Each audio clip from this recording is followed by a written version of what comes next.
you ready to rock and roll, Stephen? Think so. Tonight we are rock and roll stars. Well, hello and welcome to another movie review from MBE. We'd just like to thank you once again for joining us here on our YouTube channel and, of course, our Twitch stream. We're very excited about this movie review we're doing tonight, aren't we, John? We are indeed, It is, Stephen. of course, Dune from 2021, Denis Villeneuve. And John, before we get into this, big news has just broke from Legendary, the studio, the production company. Who were ready to sue HBO Max. They have said and they've confirmed that Dune is officially getting a sequel. Hey! Legendary Entertainment announced, they did announce before that refresh there, the news in a tweet on Tuesday, ensuring that the spice will continue to flow on screen. Warner Brothers will distribute the film and help finance it, though Legendary is the primary money behind the movie and owns the film's rights to the book series. Yes. The film is expected to have an exclusive theatrical run, and Legendary will likely make the point ironclad after Dune debuted simultaneously in theatres and on HBO Max last week. The unorthodox distribution pattern was a pandemic-era concession by Warner Brothers, but one that caused an uproar when it was unveiled in 2020. Dune Part 2 will hit theatres on October 20, 2023. So there you go. Long to go, Stephen. John, this is music to your ears, years. isn't it? Because the last line in the film from Zendaya's character was, This is just the beginning. Only the beginning. Yes. So it is. I'm It's so only happy just about begun, that. Stephen. I Yeah. don't know why I am hitting out with 80s music puns because I'm not even fucking aware of the 80s. Oh, I'm so excited Stephen, now. look, before we even get into the meat and bones of this, they start the movie off with Dune Part 1. He lays his cards on the table right at the very start, the first shot. This is a part 1 of many parts, potentially 2, maybe 3. Yep. So I was incredibly worried getting to the end of this movie. The experience that I'd enjoyed so much for nearly 3 years, I was incredibly worried that HBO Max, AT&T, Warner Brothers, they would pull the rug from under Denis and we wouldn't get a second part if of this. they did that, they would have to give up filmmaking forever, Stephen, because they wouldn't have a fucking clue what they're doing if they did that, Jordan. And I think that says a lot about the director as well. The fact that he had the balls to put on that poster. You think that was it begins? You know, just distribution. It would have been a combination of things, not just Denis Villeneuve. Do you think that was an ad sort of lib thing, to use a sort of movie term, not ad lib, but do you think they added that in before the movie even begun? Do you think he had shown the studio heads that Dune Part 1? Yeah. Because I think they probably put Dune in and then he slipped that in to the theatrical release. Never thought of that, to push them into a corner. Because they weren't even saying Dune Part 1, Stephen. I was aware of the fact that it was meant to be a sort of 2-part minimum, but they weren't. He wasn't pushing that out widespread. John, it wasn't till the release I saw it. Yeah. It wasn't till I saw it on Saturday. You saw it last night. Monday, yes. It's 2 days ago. Tuesday. When you see it. Tuesday. I seen it Tuesday. We're We're live. We're live and interactive here. Someone will be in the chat. If John, you're there. but I know we're going to get into it and all that. Big cast, because one of the things I know you always ask us when we do the movie reviews is obviously performances. That's going to be the toughest part of the talk, I think. Performances. Not for me. Well, I don't know. I think there is an obvious one in there, but there's so many great performances in this film, and a lot of emotional moments. A couple as well. of artistically brilliant thespian performances in there. Yeah. There's a couple of visually brilliant performances in there, and I think you know who I'm talking about. Just as I say that, Stephen. Now, do you want to get into the ratings graphic now? Before we do, John, just before we go any further forward, this is a spoiler review, folks. So if you're coming in, you've not seen the film yet, just save this video for later on. Watch the film, come back, and you can hear what we've got to say. Absolutely. And if you are going to go and see it in the biggest screen possible. Like we certainly did. Yes. Yeah. We don't have an IMAX at the moment in this city. We once had the biggest IMAX screen in the entire United Kingdom. What happened? They shut it and they've not opened it back up. But we went to see it in a super screen, Stephen. I want to say is about half the size of an IMAX, but still pretty fucking big. Massive screen. About the same as the IMAXs down in England. There you go. So yeah, absolutely. I says it in my tweet, Stephen, last night. If you're going to go and watch this movie, get your ass to the biggest screen possible, because it really does demand to be viewed on a huge screen with a booming sound system. Wholeheartedly agree. Yeah. Not in your house on a fucking iPad. Anybody out there that's done that needs shot in the head, point blank, with a sawn-off shotgun. And I'd do it myself if I had hands on one. And I know there'll be people out there who have watched it like that. Don't take too much offence, but yeah, watch it in the biggest screen possible, please. Fuck this pandemic. You get corona, you get it. I a very large portion of popcorn with the mask off last night, and I kicked back and enjoyed it. Fuck corona. Fuck it hard. But Stephen, here's the rating system. This is how we rate our movies, and it's annoying me immensely that little graphic, that little logo is above it. Yeah. So I'm going to get that so far to fuck. And hopefully, Stephen, when I've put that down, it's not put it in the ratings fucking group. It has momentarily, but it's out now. Stephen, this is how we rate our movies. People who are watching this is how we rate our movies. Stephen's already aware of how we rate our movies. F is terrible. Don't ever expect to see a Denis Villeneuve movie in F, because it's not going to be happening in this fucking lifetime or 1,000 lifetimes thereafter. This guy, as Stephen says last night, is in the tier of Christopher Nolan. He's one of the best fucking filmmakers on the planet, walking this earth just now. This guy doesn't make F movies, so if you think it's an F movie, just get the fuck out of this video right now, because you've got no clue about film. D- through plus, that's average. C- through plus is good. B- through plus is excellent, and A is for perfection, Stephen. Only the very best movies ever crafted slide away into A. Slide away, yeah. Think of Shawshank Redemption. Think of Apocalypse Now. Think of The Godfather. Stephen, not even my all-time favourite movie, Cool Hand Luke, finds its way into the A category. It's nearly there, but not quite. Not even the great Paul Newman could elevate that. You're basing it on performances. I'm basing it on performances. The whole thing, Stephen. Yeah. What I deem to be perfection, what you deem to be perfection. That's how we rate our movies. So if you somehow manage to get to the end of this review, well, just keep an eye out for what we actually rate the movie in there. You'll get a sense of how we appreciated it, if you like, what Denis did, what everyone involved in this movie did. Stephen, that aside though, what was your thoughts going into this movie? Because look, man, we've been speaking about this movie for 3 fucking years minimum. I says that going into the theatre last night. This has been a 3-year dream of mine to get into this theatre and watch this movie, to see the fruits of the labour of Denis Villeneuve and this incredible army of people, filmmakers, actors. I couldn't wait to get into the theatre, Stephen. It was my probably number 1 movie alongside Tenet last year. It was certainly my number 1 most anticipated movie this year. What was your thoughts? One of our movie news shows from back in January this year, we said that. We said this, and I think Spider-Man. Yeah, absolutely. Yeah, I think it was 3. I can't remember what the other one was. But it might have been James Bond. I'm not sure. But maybe Suicide Squad, doubtful. I don't think so. John, listen, I've been looking forward to this. I was 8 years old Stephen? When the David Lynch version came out, the one with Kyle McLaughlin, who played Paul Atreides. And I was only 8, so my attention span wasn't as good as it is now. And so I roughly knew what the film was about anyway. I knew what the story was about, the backdrop, the characters, that kind of thing. But I'll tell you something. I get into this movie. I went with my wife on Saturday night, and she said the first half an hour was, because she's not read any of the arc, she's not really familiar with the characters, doesn't really know the story or anything like that. She was going into that film based on the promotion of the film and the cast, and that was it. So the first half hour of this movie, she found it a little bit hard to follow, but I said, just give it till the end, everything will fall into place. Believe me, it will fall into place. She came out the cinema and said, I hope they make the sequel. So that says a lot, John, for someone that's coming in that's not really invested in the story. Indeed, we've been talking about it since 3 years ago. We've mostly been talking about it this year and the build up to it, because there's been more news. I've read half a book. Yeah, you've read the book as well, John. Half the book, Stephen. That was a great experience. We'll get into that. Yeah. For me, point. John, I know we're going to get into ratings, and I've already told you my rating as well on this one. Every element of this film was what I expected it to be. Every element in terms of production, that is. Yes. But I think, the story, if you're familiar with it, you would understand why they have to make a sequel to it. It's a massive story. It's just the first book, Steve. Yeah, it's phenomenal. It's phenomenal. I think there's about 6 or 7 original books from Frank Herbert. Robert Meyer Burnett reckons there's going to be a trilogy. Oh, I hope so. Absolutely.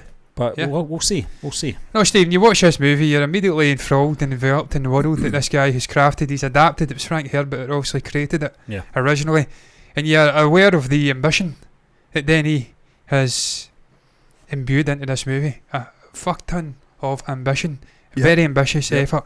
Stephen, this is one of the hardest novels to adapt probably in human history. Lord of the Rings, you could have said, the world that J.R.R. Tolkien had conjured up was pretty fucking complicated. I'll go to me, Steve, give you a little break. It was pretty fucking complicated. All those amazing languages he created, the rich world, the brilliant characters. But Frank Herbert's movie is his book is so complicated that you actually have to go to the tome at the end. I think that's what they call it, the appendix at the end, just to get an essence of what the fuck's going on. Go back and watch it. It's an incredibly complex world, incredibly complex groups. The Ben said it, I think they are. All of these different warring families, the vast scale of it, the planet, the mythos on the planet, the sandworms, the freemen. So much going on there, Stephen, to then adapt it. We've seen, as you did say, the original movie from the 1980s. I think there's been another one, a TV show, both deemed failures. Yeah. Both not quite hitting the mark, although I think Jeremy Jahns quite enjoyed. He had a guilty pleasure for the 80s one. I watched his review. Yeah.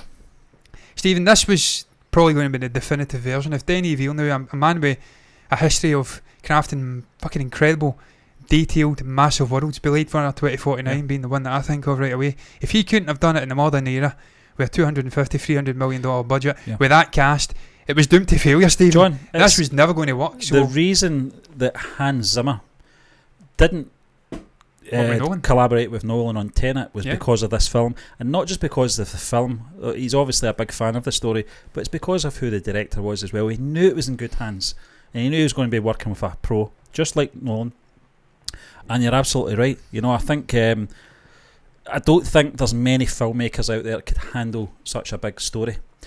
You know, I don't think Nolan could do it, Stephen. Well, I don't think. I think he's done with franchises anyway, isn't he? He's I think the Batman was, you know, the Dark Knight trilogy. Sorry, was that was him done and dusted. He doesn't do franchises that much, and it's a franchise because we're getting sequels. So, John, we'll talk about obviously the cast as well. You've read part of the book as well. Half the book, yeah. But surprisingly, a lot of this movie I'd seen. Well, I was going to ask that. Scenes. Yeah. I was quite surprised, Stephen, how far into the movie I actually got. Oh, there's that scene. Oh, there's that scene. Just simple little moments, Stephen, like Paul Atreides getting in to the room, the sort of long table, they're all laughing and bantering. I always forget his name. Gurney, is it? I always forget his fucking name. The Josh Brolin character. Just watched it last night. Gurney, he's sort of slagging him off, and there's bantering going on. Yeah. I remember that from the book. John, that's what I'm talking about. Detail. Yeah. Denis Villeneuve's detail in every film I've seen of his is so accurate. Yeah. And so detailed. The detail is detailed. And then you get that fucking arsehole, I think it was Dr. Wellington Yu. I was aware of him. Yeah, Chang Chen, yeah. When he first came into the movie, and I think he was checking the vitals of Paul before he went into the witch, if you like, of the Emperor. I'm like, that fucker's for the watching. Because I remembered him from the book. I remembered the scheming. I remembered that he was plotting the downfall of House Atreides. So, just the detail, Stephen, watching the movie after reading the book, and seeing scenes that I'd only witnessed in my imagination beforehand, seeing the level of detail right down to the decors in this place on this wild planet Arrakis. John, I thought it was stunning the way that you brought it to life. That's what Lucasfilm always miss out on. They make a film and then they write a fucking book around it because they don't want to put that detail into their films. You know, and it frustrates me. All the best movies, Stephen, let's be honest, all the best movie franchises of the last 30-40 years, Star Wars aside, have came from adapting from classic novels. Lord of the Rings, Harry Potter, maybe not in the same calibre as Lord of the Rings, but I pretty fucking much enjoyed it. Hunger Games, if you were into that, adapted from books. I'm trying to think of other ones off the top of my head. There is other ones. Game of Thrones, the TV show, adapted from the rich works of your man, whose name I'm blanking on just now. It doesn't matter. And Stephen, once they get away from the books, I think he's got 3 still to do, 2 still to do. Once they came away from it, there was a notable drop in quality. When they had to start filling in blanks, there was a notable drop. So having an incredible book like this, with such incredible, deep sort of mythos and characters and detail, that must have aided Denis in going in and adapting this movie. The fact, Stephen, he's a hardcore fan of Dune. Yeah. And he was aware of these books and he grew up reading them and he was enthralled by the world that was created. And he had this desire to go and do this movie and do it fucking right. I think that aided it, Stephen. This guy almost fucking lives and breathes these scenes. I've only read this book, half this book once. This guy's probably read it multiple times in his life. He's in his late 40s, I think, 50s.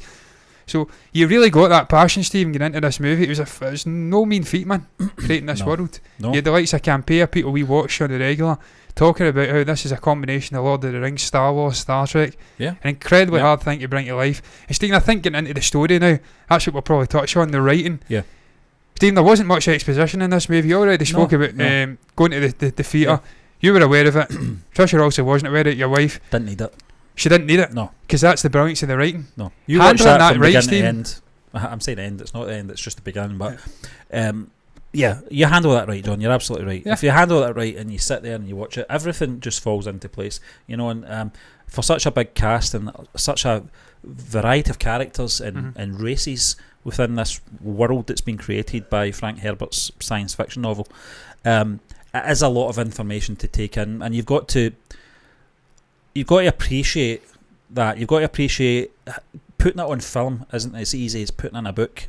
No, because Peter Jackson will vouch for that. You know, and it's making the artistic cut, Stephen, as well. Yeah, having exactly. to sacrifice things because it's maybe not necessary, or it'll maybe ruin the flow of the actual movie. What works in a book won't necessarily work in a movie. I've got the feeling there's not much been cut out of this. Not a huge amount, because Stephen, I'm aware I think Villeneuve knew what he wanted. I think you said, John, you've got this impression that he's read this book many times. Stephen, I know. So he will have that ingrained in his brain. He will understand and he will know what he wants to, translate to film. And I don't think there's going to be much on the cut. And also with Peter Jackson, The Lord of the Rings, he was adapting huge novels and making one movie. Yeah. With Denis making the creative choice to split this into maybe 2 movies, the first book alone, that gives him the chance. 5-hour story could almost be a mini-series to really spend time with these characters, let the audience marinate in the world. He doesn't have to cut many things out, Stephen, and it'd be a travesty to cut things out of this because it's such a complex, brilliant story with incredible sort of Game of Thrones stab in the back politics and really colourful characters. Even the side characters are colourful, Stephen, like Dash Malkin's Mentat, a colourful bastard of a character, brilliantly brought to life. Stephen, I thought the story was fabulous. The writing was fucking superb. The fact is, you did say you can be unaware of this book and go in and not feel out of place, not feel lost, and not really rely on exposition to fill people like that in. That's a brilliant story. John, I'll even forgive you talked about Gurney earlier on, I'll even forgive them for no, I asked you last night about this because I wasn't sure. I thought, did I blink miss this? He kind of just disappears out the picture halfway through, maybe a bit more than halfway through, and you're left wondering what's happened. But I can only think they've switched the focus to Paul. It's all about Paul at that moment. It definitely is. Yeah, and his mother. Yeah, and his mother also, and then Chani, is it? I think you call her. They've really switched the focus to those, and they made the story smaller at that point, Stephen, in a strange way. This was an epic thing. It started off the intergalactic travel, huge ships, huge battles, multiple bodies, Dune battle, sort of the huge political sort of consequences with these two families warring, the treachery, and then they really turn it in the last 45 minutes, maybe an hour, and turn it into this really introspective human story. It becomes of Paul a more and his personal mother. story. You're absolutely right. And Stephen, that's what I love about it. Is I don't want to keep repeating myself, but spending time with these movies, these characters, doing 2 movies, I think it's going to really pay off. And the way it flowed, Stephen, I never at any point did I think it was a boring movie. I was enthralled the entire time. I thought it was stunning. The quick cuts. It was really the pace was frenetic, Stephen, for a good hour and a half. It was relentless. Cut. But not to the sacrifice of the story or not spending time with characters. They were doing enough. They weren't lingering. Tell the story, tell what has to happen, show the audience it, move on. So that's fucking good editing for me. The story was there. The way the characters developed, Stephen, I thought even I went with my mother and she has never seen this, read these books, she's not aware of it. And she even says, Stephen, like Paul develops from a boy in some ways to a man at the end of this movie. Oh, definitely, and that's good character development. You can tell that in a book, but in a movie, to do it in 2.5 hours. John, to take this guy from a sort of naive young guy that's got his back turned to the door. By the end of the film, to what he becomes, he's more like Duke. I feel the Oscar Isaac character. By Duke the end, it is. I feel that that's obviously where the character has to go. It has to follow in that sort of way. His father being the leader and having that responsibility, and you see that, John, and you're absolutely right. He's a young boy at the start of this movie. He's still a young boy. He doesn't age that much, but it's Timothee Chalamet. He doesn't age at all. Honestly, we'll get into that, I'm sure. it's just the growth. It's that whole, and it's an organic growth as well. You see something else, Stephen. It really was that as well, to be fair. And that relationship with his mother, Lady Jessica, as well, I thought was interesting. That she was such a great character in this film, this story. And Rebecca Ferguson, who I only found out Swedish. I thought she was English. I thought she was English as well. Who's fantastic. She was in Doctor Sleep, wasn't she? Was she? She was. She played the villain in Doctor Sleep. Yeah, she's an amazing actress. Fucking brilliant villain as well, by the way. Yeah, and just that relationship in the sort of second part of the movie, John, when it did get more personal and there were more dialogue in them, and the relationship between those two as well, because it's a complex relationship you've got to understand as well. Paul is not accepted by... John, you'll have to pardon me for not knowing what that group of powerful women are. The Bene Gesserit. Bene Gesserit. Yeah, I think it is. Is that what they're called, John? I don't know. I need to search it up. There's that. Bene Gesserit. He's not a woman. He's not accepted. That's the most important thing, But obviously, Lady Jessica believes in Bene Gesserit. Right, I didn't even know that. I couldn't even say, "Oh yeah, that's it." Yeah, I know that. I didn't know. But John, I thought that was very interesting. His relationship with his father was different. Yeah. It was almost like reluctant. Yeah, it was a reluctant responsibility. There was a line, I think it might have been the first line, where he said, "Do we have to get dressed up for this ceremony?" Full. He just wasn't feeling it. He didn't want part of it at that point. But Steve, I think that's what most young guys with a father, that's what the relationship's like. It is quite reluctant to show love, to show appreciation, to show that sort of other side to it. Whereas with the mother and the son, I think it could maybe come a bit easier. But with the father, sometimes there's a reluctance to say, "Well, I appreciate you, I love you." But not to the point of being a mummy's boy. Not to the point of being a mummy's boy, He wasn't like that. He wasn't like that, though, Steve. No. But there was a great conversation between those two early doors, I want to say, within the first half hour. And he's talking about, what if I'm not the future of the House Atreides? And he says, no matter what you are, no matter whether you take the leadership on or not, you'll be exactly what you need to be, my son. And I thought that was a brilliant scene. Oscar Isaac was absolutely fucking superb in this. Really surprised, actually, having not read the full book, the way it ended for him, and I was shocked by the way he was treated. But it's a great moment. We'll get into that though, Stephen, I'm sure. Just the development, Stephen, I thought the way the characters developed on the screen was brilliant. The relationships, the way he grew as an individual, Paul, just to that final fight, I thought was stunning. Even then I wasn't sure whether he was going to maybe die and reborn or something. There was going to something happen. There was some process. When he took him, I thought that was brilliant. It really did show the growth of this character, the maturity of him to say, no, my path leads to the desert now. It was brilliant. Yeah. And then also you've got his relationship with Duncan. Yeah. He fears for this character. He thinks he's going to die. He has premonitions. And just the relationship between them, it's almost like an older brother and a younger brother. And he doesn't say my man, he says my boy, which I liked. So I just thought the characters, and obviously Rebecca Ferguson, I can't even speak, Lady Jessica and Paul relationship is a strange one, because it's quite close at the start. She's imparting her wisdom upon him, this voice, how to use it. It's like rebuilding their relationship, isn't it? But at the end stage, I feel like there's a slight, I don't know what word to use, but there's a slight embitterment from Jessica about losing control of her son. Her son's stepping off into his own path now. That's what happens, yeah. He doesn't really need her. Yeah. He obviously still needs help with this voice thing, but he's found Jani, this girl of his dreams, and now he's going off into this new world, and she feels that she's losing control, and she gives a subtle little look at the end to him. She's kind of smiling, then you see her expression change. Yeah. And I thought that was brilliant acting, but again, great development. Yeah. So the characters, over 2 hours 40 minutes, I thought the way they developed was perfect.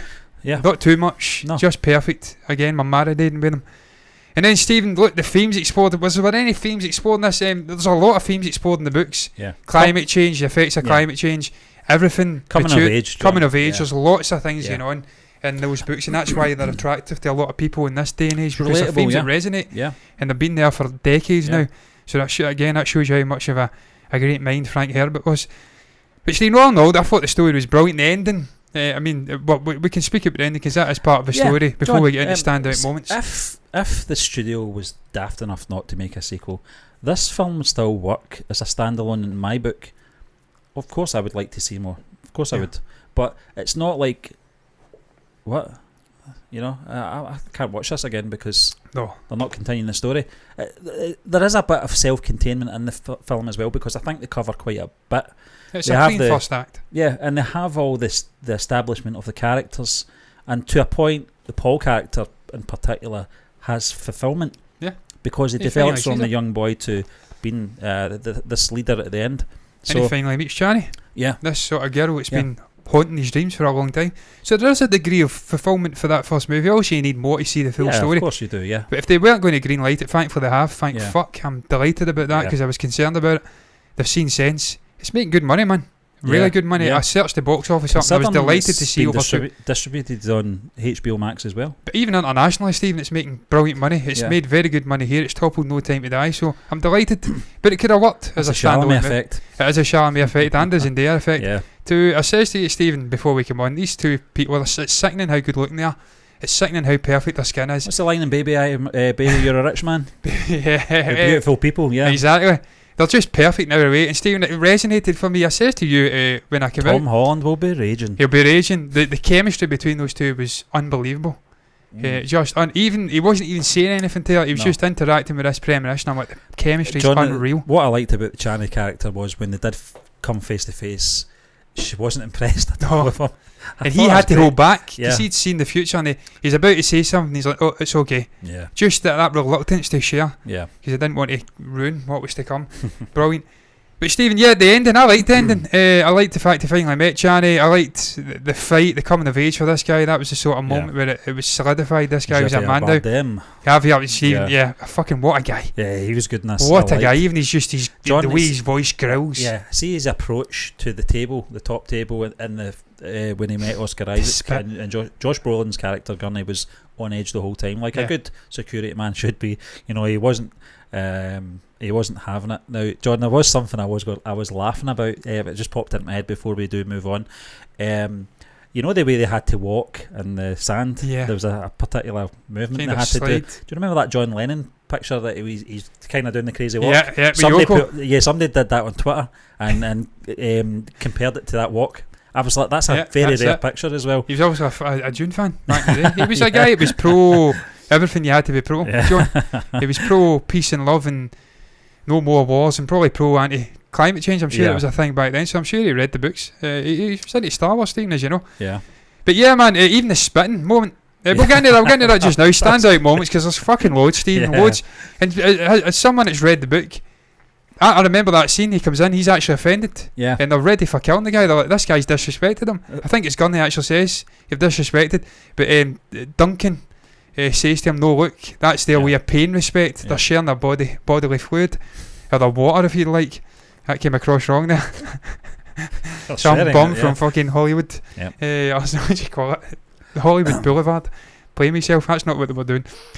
So to see that again, realised on the screen, I thought that was brilliantly handled, and it was a great little scene. Yeah. These two people from completely different walks of life try to come to some common agreement, and he just wasn't having it. He's like, the best thing you can do is leave our desert alone, take your spice and fuck off, basically, and leave us to be. But it was a great scene. Stephen, standout moments, man. Just a standout element to this whole movie. We spoke about it. Yeah. Channy, 3 minutes in there was in this movie, roughly. Yeah. But enough. Constant presence, Stephen, Yeah. because he spread the premonitions throughout. She was always in the eye of Paul. Yep.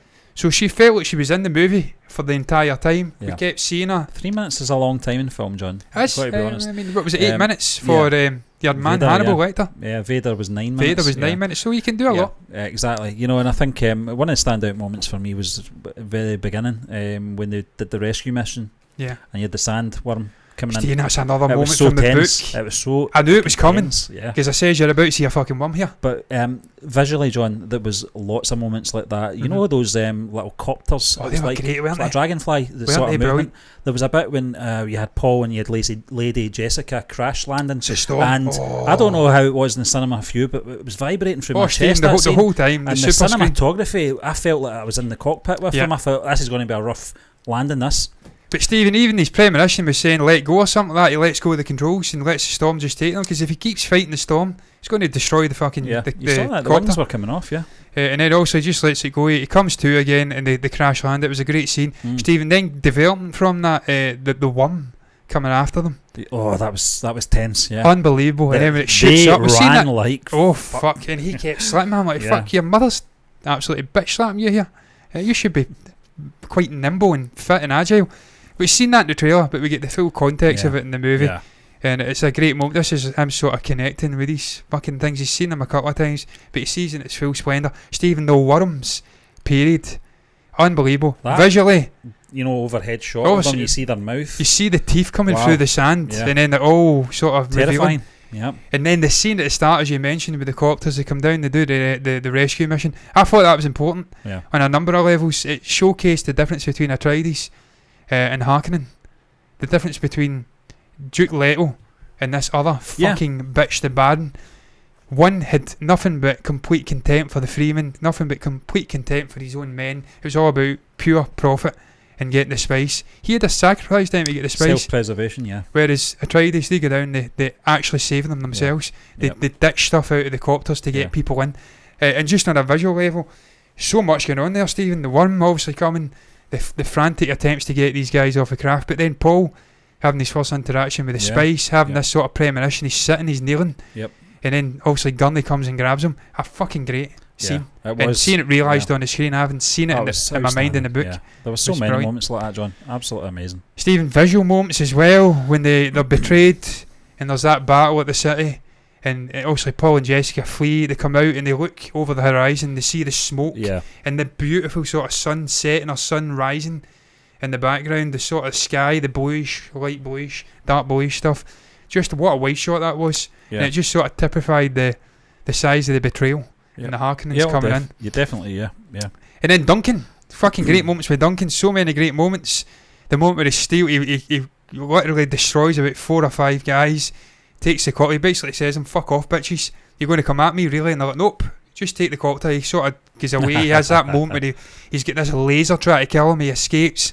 And then the sacrificial moment for him, Stephen, what a moment that was. It was, but we saw the vision of that. We saw the vision of it, and we knew it was coming, and it was quite an emotional moment, because I think most of us had became attached to the Duncan character, and as you said, it was like an older brother. He looked after Paul. You can tell it all throughout his life. He was there for him, in a more personal way than Gurney. He was like the sort of older uncle type character, in the relationship. But I loved it. I thought Jason Momoa was very, very good in this movie, like he always is.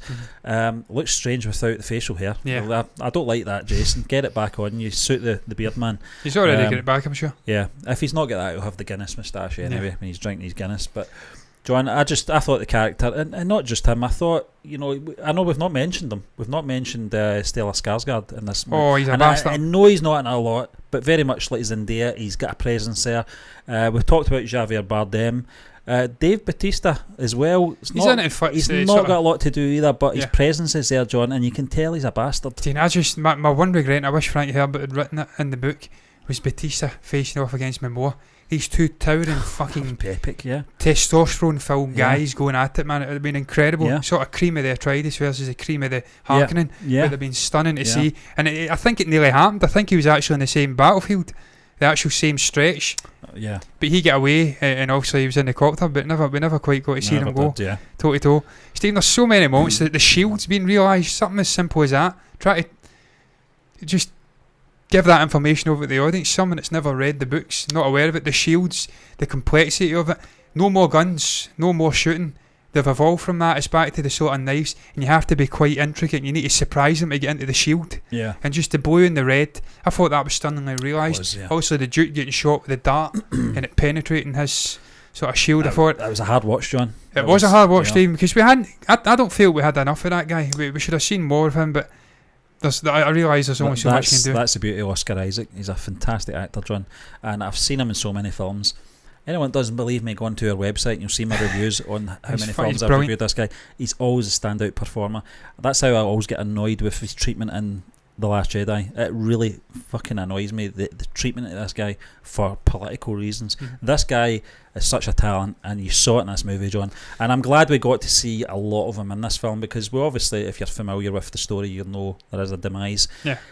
The humiliation, John, at the table It was a shocking scene. It was a shocking moment. It was too far. It made me very angry. It really did make me angry. But that's pulling me into the scene. That's really getting the audience invested in their feelings for this character and what they were doing with us. But he had his moment. Yeah, and Stephen, again, it's showing you the sort of the bitterness, the tension, the hatred between these two families. Yeah. And that's another important thing to get over to the audience. There's loads of families in this universe. They're all vying for supremacy. They have to sort of bow to this emperor who's not impartial. He takes the side of the Harkonnens. He sends forces there. He wants to wipe the Atreides off the fucking face of the universe, if you like. And they get at home, and that one little sequence, they've stripped him naked. He's lying. He's vulnerable. He's not quite there. He's just gloating over him. He's eating. He's a fucking pig. Yeah, he's disgusting. A vulgar character. And again, you speak about the book, the language that Frank Herbert uses to describe the Baron. He's this vulgar, fat, vile character. It's almost slug-like, yeah. Yeah, and they get that across. He's almost like Jabba the Hutt from Star Wars. Yep. And they get that across, Steve, and he's eating, then he's lording it up. The betrayal of the character, I'll bring his name up. I think it's, God, I always forget this guy's name. Where is he? The betrayal of the Dr. Wellington Yu character. He brings the shields down, he takes the power off. Yeah. He lets them in to get to his wife, and he kills him. I said I'd set her free, are you free to be with her? He stabs him. Yeah. That was a fucking amazing sequence, Stephen. The fact that he had that ace in the hole, the sort of last resort, he gave him the teeth with the poison. He bites down, but the fat slug of a bastard escapes to the top. Yeah. And that wound me up, but just this Malkin's character, the Mentat, the shot of him lying on the ground, that gave me immense pleasure, Stephen. Immense pleasure. Because he was a little scheming bastard who went to the Emperor's sort of planet to recruit the army. He was a bastard, and it gave me incredible pleasure to see him lying withered, dead in the ground. Just a great sequence, Stephen. There's loads of sequences in this movie that are just stunning. The battle sequence in general, Gurney leading the troops out, the bagpipes, fucking amazing. The last little sombre moment for Paul, putting his hand in the water, he knows he's going to this desert planet. It's all over. And I thought to get that over brilliantly, Stephen. In the book, one of the first things you read in the book is Paul sort of sadly thinking that there's rain battering off the panes outside the window of his room. He's got all of this rain, this lush, beautiful planet. He's yearning to stay there, but he knows he has to go to this desert planet. That sort of gloominess, that mental state, they get that over in that little sequence where he's walking along the beach, he's looking at the sun setting. Just stunning little moments. There's quiet little moments. The premonition moment, Stephen, they slowly unveil Chani, what's going to happen. I just thought they were stunning. The shots of Zendaya walking up with the sort of robe on in the sand, just fucking beautifully handled. And you get a sense that these characters are going to be something special together. He hasn't yet realised what's going on. He sees visions of her. He's sort of tormented by it. But I just thought the handling of those sequences, and then also the guy, what's his name? Is it the guy with the black guy with the blue eyes? I'm forgetting what his name is. I don't think it's him. There's a character who also teaches. He says he'll teach him the ways of the desert. Yeah, I was going to, but he's not in it. He's not in it a lot. Yeah, no. Yeah, but I thought that was stunningly handled. Yeah. Just seeing this guy becoming part of the Freeman. I just thought it was stunningly handled. All of those sequences. I wish someone would cut that and put it on YouTube. All of the premonition sequences, line them all up and play them out. It was stunningly handled. Times on it will be there. Yeah. It will be there. Yeah. I'm trying to think of other standout moments, Steve. There's loads. John, absolutely loads. It's one of those films that every moment is big, but it's just that way. It's the way it's constructed. Every scene you're just engrossed with the performances, the way the story is just flowing. Yeah. You know, and something that did cross my mind here, and it's an appreciation for Denis Villeneuve as well, is that, he could have just been really safe with this and try to cram this story into one movie. If he didn't think he was going to get another bite at the apple, and it would not have worked. Everything would have been rushed. It's the pacing I'm getting at here, John. The pacing of this film is perfect. Yeah. It's perfect in the sense that the characters have got time to grow, and we, as the audience, are allowed to grow with them, and understand and see where they came from and where they go. If this was rushed and it was a one and done film, this would have been a terrible, terrible mess. So you've got to appreciate the director and his stance and making this film the way he wanted, and demanding it be 2 parts so he can take his time. Yeah, and then obviously it's the only way it was going to work. But Stephen, the ridiculousness of HBO Max and AT&T and maybe not HBO Max, but AT&T and Warner Brothers, and almost putting it on the performance of the movie on the streaming service to whether to make up whether it's going to get a sequel or not. I thought that was fucking ridiculous. You know what Warner Brothers should be box office power. They've got this obsession with 2-hour movies. Yeah, that's a fucking fascination with 2-hour movies. That's okay with certain films. Horror films are ideal for that running time. Maybe that's a wee bit too long for a horror film. Stephen, by the way, nothing like this. You speak about the taking your time with the characters and story. Look who's involved in the actual screenplay. Eric Roth, Forrest Gump, The Insider, Curious Case of Benjamin Button, Munich, A Star Is Born. This guy's one of the best screenwriters on the planet. Him and Denis. And character writers as well. Character writers, and then you've got the work of Frank Herbert. So you've got, the fucking stunning people behind the camera, in front of the camera. So it shouldn't be a surprise that the characters flow very well, that they're very well thought out, that there's no exposition, but you can understand it if you've not read the novel. It's just perfectly handled for me. And then, I mean, I'm off the top of my head, there must be other standards. The Gom Jabba, the scene with the sort of, I don't know what her name is, the witch, I think he called her, she called her. Yeah. That scene, just the grandmother. Was it? I don't think it was was it a grandmother? It may have been Lady Jessica's sort of Genny Bassett. I think it was Reverend Mother Mohiam. That may have been her. The sort of emperor's. Yeah, the one that had the Benny thing up Gesserit. at his neck. If you move. The sort of poison dart. Scene, is that the scene you're talking about? Stephen, again. Yeah. I read the novel. I'm like, what the fuck's going on here? I can't really make head nor tail of this. He's putting his hand in this box. What's going on? Yeah. I thought he'd done a brilliant job of realising that on the screen. There's so many great moments, Stephen. I mean, Baron Vladimir Harkonnen, as you says, the moment where he dips into the fucking fluid, he's sort of recuperating. That was like the Bacta tanks in Star Wars. But it's vile, but it's also fascinating. Yeah. It's just going to be so fucking cool to see this story realised, where it's going with the Harkonnens. Paul Atreides is on his knees here. Him and his mother are really the last of their kind. Gurney's still out there somewhere. But there's maybe 3 or 4 major figures. Don, the way this film's been constructed, it can work as standalone to a point, but there is a build-up. There's a build-up which has to have a payoff as well. Yeah, I'm probably contradicting myself slightly here, but you talk about Stephen, everything. It's leading to something. That's what I mean. Yeah. You know, and you want to see the payoff. You really do want to see how this is, if you're not familiar with the story, that is. Well, Stephen, it works very well as a standalone movie for me. You can watch it, 3 acts in it. The development of these characters. John, I can watch The Empire Strikes Back without having to watch what came before it and after it. Yeah, it's got a satisfying end to the movie, but when you put it as a 2-part matinee and you see the conclusion of it, it's going to be all the more enjoyable, all the more satisfying. So, no, I understand what you're saying, Stephen. But then the other one for me, the Herald of the Change, the development of that character, she was reluctant, then she helps the Atreides. She puts that thumper on the ground and draws the worm out, and those bastards get their comeuppance. I thought that was great, because I hated that little faceless fucker. He kind of had a face. He was the leader of those sort of white suited emperor forces. I hated that fucker, and the fact he got his comeuppance was great. Was it Babs? Was it Jamis? Babs Olasan Mukun? Was he the guy? I think he was the guy that called Paul out, and they had the fight at the end. I thought that sequence was great. You mentioned obviously Chani, she wasn't really having Paul. She's like, I don't believe you are this chosen one, but here's a blade anyway.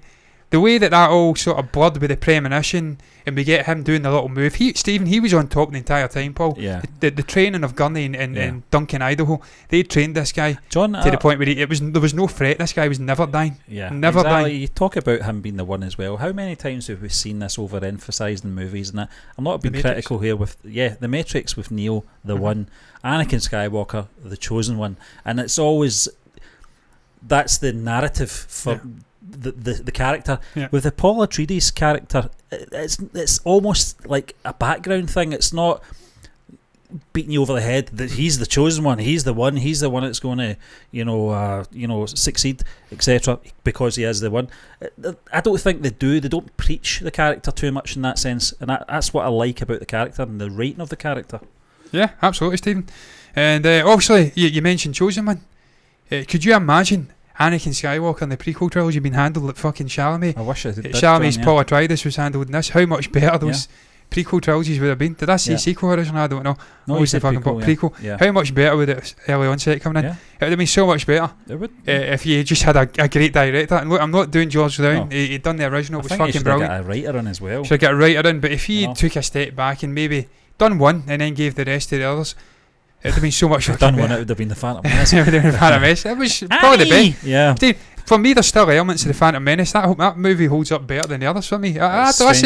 Strangely, it does, John. It does. But look, we're not talking about Star Wars, we're talking about another. But I get what you're saying. You know, I think if they just invested more in the character, it would have been more compelling. And made him that age. Exactly. Not fucking young Anakin Skywalker. Make him that age. Yeah, I mean, we knew he had a childhood. You could have just gave us a 5-minute narration on that exposition and move on quickly. I thought Paul Atreides was just the right age in this film. In the story, I should say.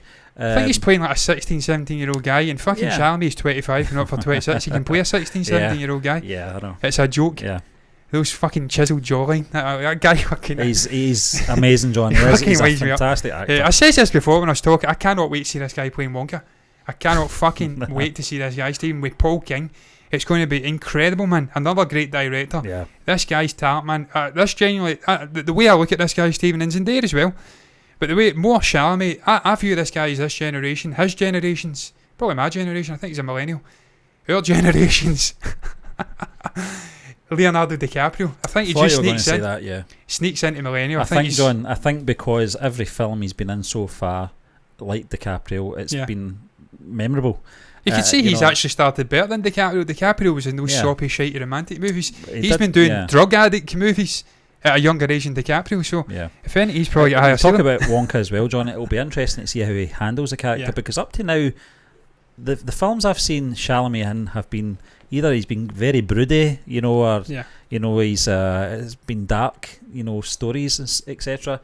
It'll be interesting to see him doing something a bit weird, something a bit wacky. I'm assuming that's the road they'll go down with Wonka. Oh, they have to, Steve. That's what the character is. He's wacky. Yeah, and it'll be interesting to see how he portrays him. But we'll see.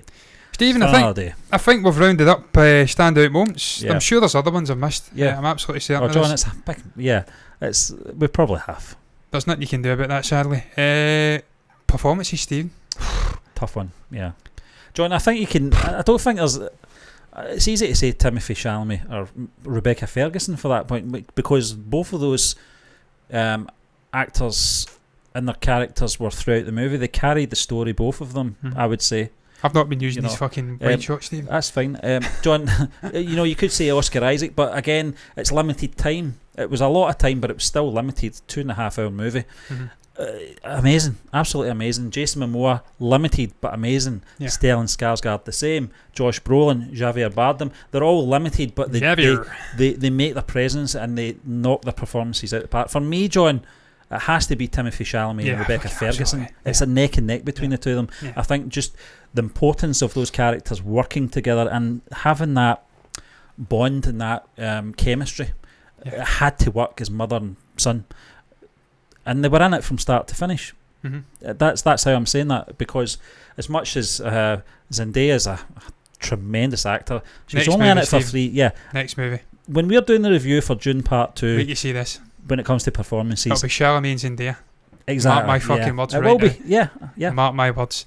Stephen, I agree with you. Timothée Chalamet and Rebecca Ferguson. Rebecca Ferguson's one of those actors, Stephen. You can go into her back catalogue right now, and I know for a fact she was in Mission Impossible, and she was brilliant in Mission Impossible. Yeah, she's been in a couple of them, Yeah, Doctor Sleep, fucking fantastic. She was in Life. I think that was at was that Gyllenhaal? Where it was the alien, I think it was. I really enjoyed that movie as well. She's been in so many great movies, Stephen, and she's usually one of the standout performers, if not the standout performer. She's just been unfortunate in this occasion that she is in a movie with Timothée Chalamet, who's usually the standout performer. I know you mentioned Life here. I think I seen the first movie I might have been I saw her in was I'm blanking, the Hugh Jackman musical. Great Showman. Great Showman, where she did that musical number. Was she the mother? No, she was the performer, the one that we thought Hugh Jackman's character was becoming attracted to. Oh yeah, it was a great performance. Yeah, from her. He went away, didn't he? And the wife wasn't best pleased. Tough shit. He's going with Rebecca Ferguson. He's upgraded.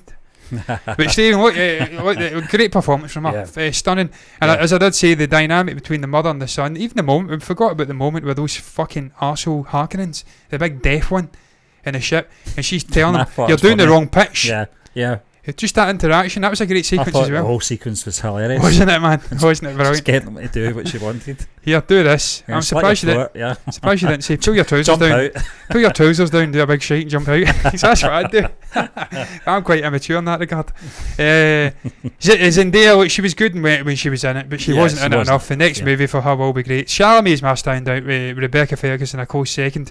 Oscar Isaac's always fucking brilliant. Again, he's only in a quarter to a third of a movie though, Yeah. and he's got some standout moments. Momoa was one of the guys I asked you earlier on. I said to you, can you guess what I'm talking about? There's some great artistic face-paint performances. That's Rebecca Ferguson and Timothee Chalamet, and Isaac to a degree as well.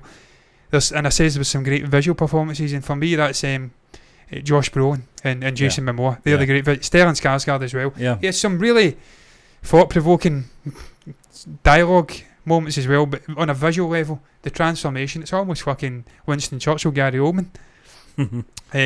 Darkest Hour, was it? Yeah. Levels of transformation. It doesn't look like him. And then also you've got Dave Bautista on a visual level. But Stephen, for me, Javier Bardem, I'm sure Javier Bardem, however you say that, I still don't know, is he from a Spanish South American speaking country or a Portuguese? Because if he's Portuguese, it's Javier. If he's Spanish, it's Javier. I think we did this before, and he was from a Portuguese speaking South American country, so I think it's Javier. Jonathan I think you're right. In the live chat actually mentioned that to us. Javier Bardem. Yeah. I love the guy. I just love him. I seen him on Graham Norton. He was talking about that hairdo from No Country for Old Men. Stephen, this guy is a fucking chameleon. He can play anything. So I cannot wait to see him growing as a character. Sadly, sidetracked, he was just in it a couple of scenes realistically. See him growing as a character. There's going to be so much happening in these coming potentially 1-2 movies. But yeah, for me, Chalamet and Ferguson. Stephen, technical. Wow. Where do you begin with this? Well, I think we've done editing, John. I think we've done that. We've handled that quite well. Pacing. Hans Zimmer's score. That's where it is. That's the headline of fucking today. Incredible. That's John. Score. Incredible score. What, it doesn't sound like Zimmer, but it is Zimmer. That's what I was going to say. You know what? Normally, when you hear a Hans Zimmer, you go, "Oh, that sounds a bit like The Dark Knight," or a bit from an element from The Dark Knight. It's not his fault. He's just that good. It sticks in your head. It's like a what do you call it? A worm. Earworms. Earworm, yeah. That's what not it's like. Sandworm. You know, we've not gave the sandworms enough attention. You don't in this want review. a sandworm in your head. John, I think the score on this is just beautiful. It's absolutely stunning. I have seen a few reviews where people are complaining about the loudness of the score, and they've done a 10 on it. I didn't find that. Well, I did not find that at all. Stephen, in the theatre, I didn't have issues, but my mother did. She says it was a little bit loud. But for me, it wasn't anywhere near 10. A bit overtaken dialogue. No, it wasn't that bad. I think that's wrong. I think you went to the wrong cinema. No, we went to a super screen, as you know. We both went to the same showing, showing, but same place, same screen. Yeah, same screen. And it was a loud fucking sound system. But I go to the theatre for that, Stephen. So do That's why I go to the theatre, to get blown out my fucking seat. And I'm still to experience 4D, Cineworld 4D. We have to go to Renfrew Street to do that. But I may go there for No Way Home. But then again, I want the fucking screen. That would be amazing. Yeah, I need to experience it, Stephen. But I go there for the booming sound systems. Or maybe the Eternals. Yeah, Eternals, But a few people saying fucking trailer sounded, it looked amazing. Looked fucking incredible. Did you get the Matrix as well? Get the Matrix, get the Eternals, got Ghostbusters Afterlife, which looked fucking brilliant as well. Amazing, weren't they? And there was another one. I can't recall what the other one was, but I got another one. Get 4. Perfect amount of screen trailers as well. Yeah. They didn't overstay their welcome, like View do. Yeah. Get about 50. And they're all different tones. They're all different tones, yeah. Yeah, Stephen, if you're going to have a booming sound system that's going to be way over the top, at least have Hans Zimmer's score. But you're right, John. It didn't sound like a typical score. No, but it was just enough there to say that's Zimmer. But Stephen, he's that good a composer that they use his scores as temp tracks in every action movie on the planet. That's how fucking good he is. They go to him as a default. So you expect brilliance from him. And obviously, he worked previously, didn't he, with Denis? I'm sure he's worked with him before. I'm sure there's been collaborations. I'll have to go to him and see. Was it Blade Runner? No. It wasn't. Was it? I'm going to have a look. Has he worked with Denis before? I'm not sure. I'm not sure, John. But for me, you know, like any Hans Zimmer composition. That's not the right word, is it? Composition. Yeah, can composition. Work, yeah. He's more of a Nolan man, isn't he? To be fair. Yeah, I think. No, he's not worked with fucking. Is he not? No, who was it that did Arrival? Who did the score for Arrival? Oh, that's a question, isn't it? I don't know. I need to check that. There's just something about that. Was a great fucking score as well, by the way. John, this film visually works anyway, but when you add that sound system in there, that soundscape, whatever you want to call it, Johan Johansson, Stephen. It wasn't then.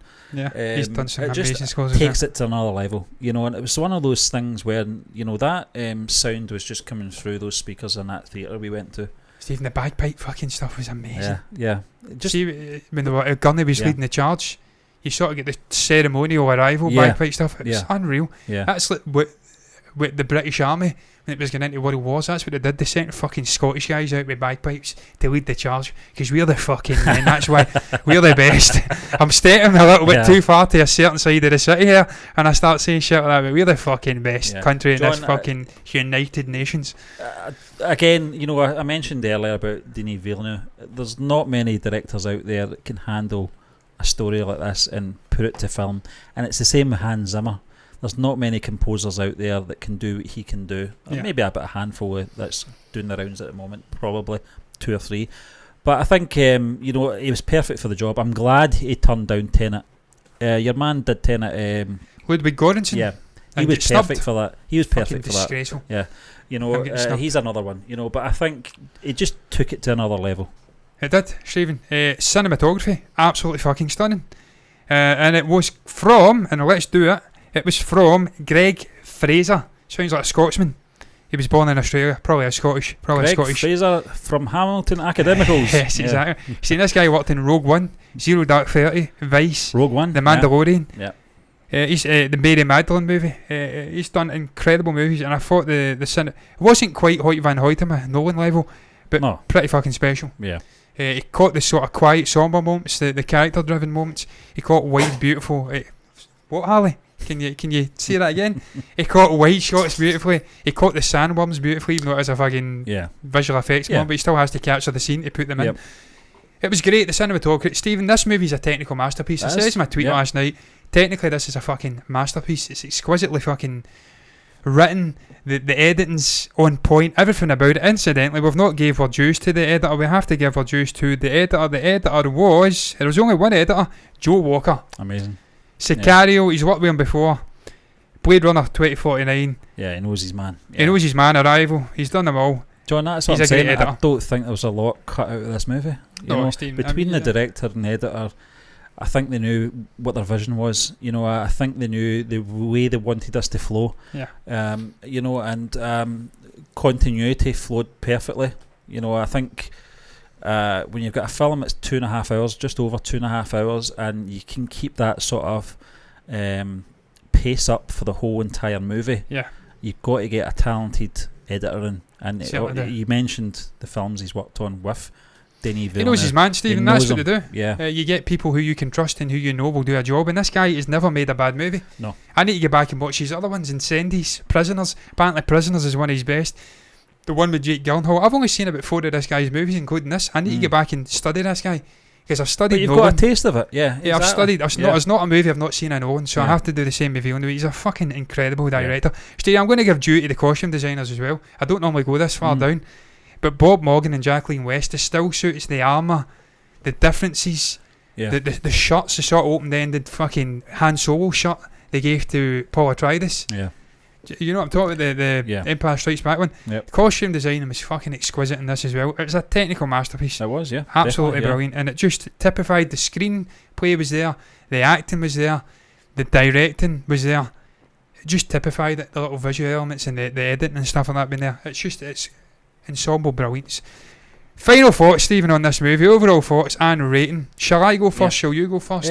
I'll be brief, John, because I think you know, because it's been nearly an hour. It's been over an hour. Do you know? I think just getting into this movie, I was expecting what I got. I normally I will come away with, you know, I got more out of it. I don't think I got more out of it, and that's not a negative. I got everything I wanted out of it because I was expecting this from the director. I was expecting it from this stellar cast.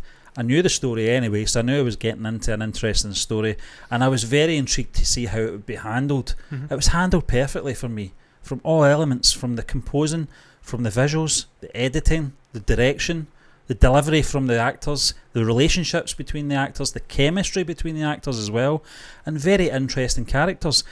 For me, I don't want to give my rating right now, but for me, this is one of the best films I've seen in the last 20 years.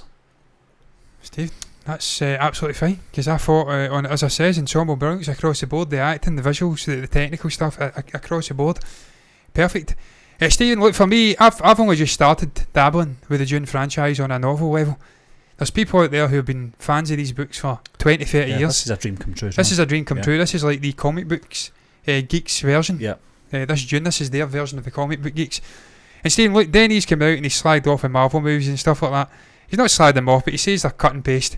Yeah. I don't personally agree with that, but I take it from him because he knows what he's fucking talking about. Yeah. I'll take his opinion. He's an incredible He's director. a craftsman, yeah. He's a craftsman. Yeah. He's on the same level as Nolan and Tarantino for me in terms of modern day Paul Greengrass as well. People like that. That's the level he's on. He knows what he's fucking doing. He was a fan of these books, and you can tell, Stephen, it's a passion project. He's lived, breathed, blood, sweat, tears, everything you want to say. Any fucking adjective, is that the right word? I don't know. You want to say, that's adjective, that's a descriptive word. Anything you want to use applies to this guy when it comes to what he's put into this movie. He says it was the hardest he's worked. The producer said it was the hardest he's seen him working on a movie. All of the actors had a fucking ball on this, and they want to come back and do another one. Yeah. And it shows, Stephen. I've said time and again when we're speaking about movies and people say they've had a ball on the set. I spoke about the Batman. Yeah. You had the Skarsgård guy. I don't know which one it was. It's not Sterling. One of the other ones. There's so many of them. Yeah, the one that played May have Tarzan. been Sterling. Was it Sterling? I don't know. May have been fucking Sterling, you know. May have been. I don't think so though. But he says it was like a Pixies concert. It was they had a great time. That will fucking show in the performance. Was that Alexander? Alexander Skarsgård. Yeah. Is he one of the other Skarsgårds? Is he one of them? I think he is, yeah. So many of them, man. Yeah. Bill, fucking Sterling. What's the other one? The Tarzan one. Is that Tarzan? Yeah, it's him, yeah. What a fucking Steve, what a physique that guy had for Tarzan. Yeah. He fucking was in pain, physical pain, getting into that shit. What I'm saying is it shows when they enjoy themselves. You can tell they enjoyed themselves in this movie because it's a fucking absolute ball from start to finish. Yeah. It flows beautifully. The energy's there. You don't see anyone phoning in a performance. They're all happy to be there. They're all happy to be working with a guy like this. And a screenplay level, it was fucking exquisite, as I says. It just flowed perfectly. There wasn't any dip. And when it did dip, it was necessary to focus on characters. I love this movie. You talked about the commitment of the actors there, and that's very interesting because it's something I've not crossed my mind either until you said that, was that the commitment, will they show the same commitment going into this second one?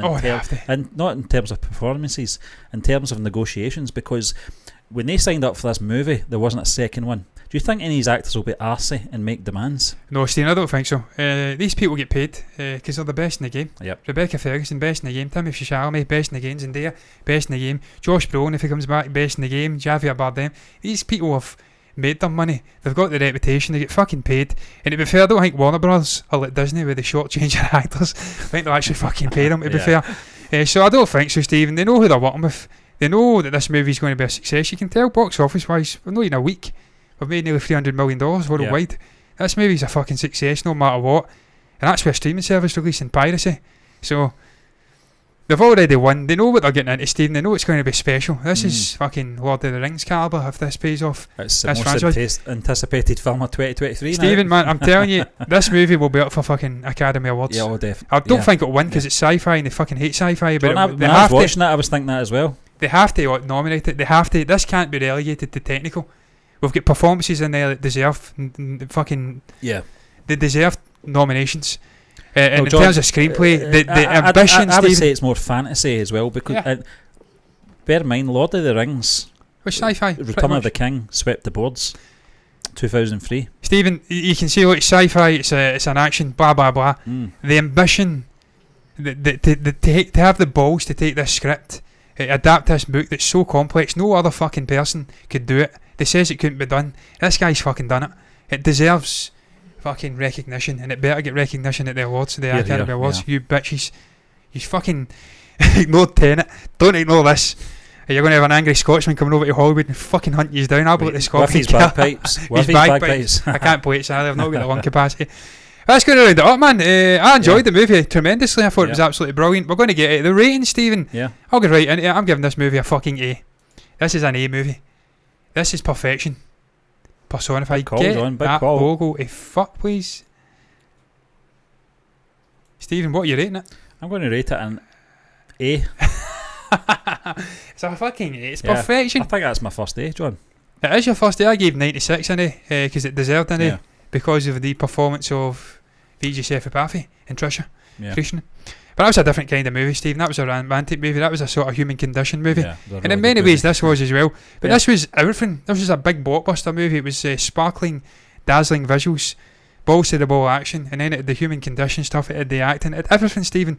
And I can't imagine there's a fan of the Dune novels out there who will not go into this and not be 100% happy with what they've seen. This is the definitive adaptation.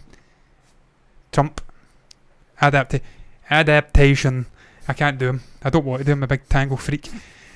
Don't want to do. I don't want to do. He's like Baron. He was like the Baron Harkonnen. That's how I imagine Trump to look when he's naked. An orange slug, yeah. An orange slug. Yeah. Dipping himself in fucking cheap. What's it? No, what was it? Dipping himself in cheap Prosecco. Because that's what he's like, he's cheap. The only guy that gets a filet mignon, I think that's how you say it, and gets it well done. Big fucking weirdo. I'm glad fucking Biden's in charge now. He may be a bit of a prick as well, but he's a lesser prick of it than that cunt. But look, I digress. We'll get away from politics. It's easy to just spiral when I speak about Trump because he's such a despicable bastard. But look, that's not to say Biden's all clean and perfect. He's a career politician. He's a bastard as well. But look, let's go round it up. I love the movie. Stephen loved the movie. We gave it A's. The absolute seal of perfection for us. What is your thoughts on it? This is what happens when you drink, incidentally. What is the strength of this fucking thing? It seems to be pretty. It's not so strong you can't read. Yeah, I can't read it. It's 5%. It's not strong. Pussy. Yeah. Coming off the back of rattling quadruple whiskies at the weekend. Wow. I'm just not cut out for it now, Stephen. That ended me. As you know, I was sleeping on the couch. But Stephen, that's going to round it up, man. What is your thoughts on it? Do you give this movie an A? Do you give this? She's getting Dune. Just give this an A. How would you rate this movie? What was your thoughts going into it? How was your experience? Did you watch it on a big screen? Did you watch it on an iPad? Are you one of those people I want to shoot with a sawn-off shotgun? Regardless, how did you enjoy the movie? What was your thoughts on it? You can comment below if you've got anything to say at all in the comments section. That's the place for it. You can also like the video if you've enjoyed it. Subscribe to the channel, hit the bell icon to get notifications straight to your rival bell. And you can also hit the follow button over on Twitch where it's not going to be seen because it's pre-recorded. I don't know why I says it. It's reflexive. Regardless, thank you for watching. And until then, me and Stephen are done. Bye-bye. Bye-bye. It's not worked. I'll go to me. There you go. Bye-bye.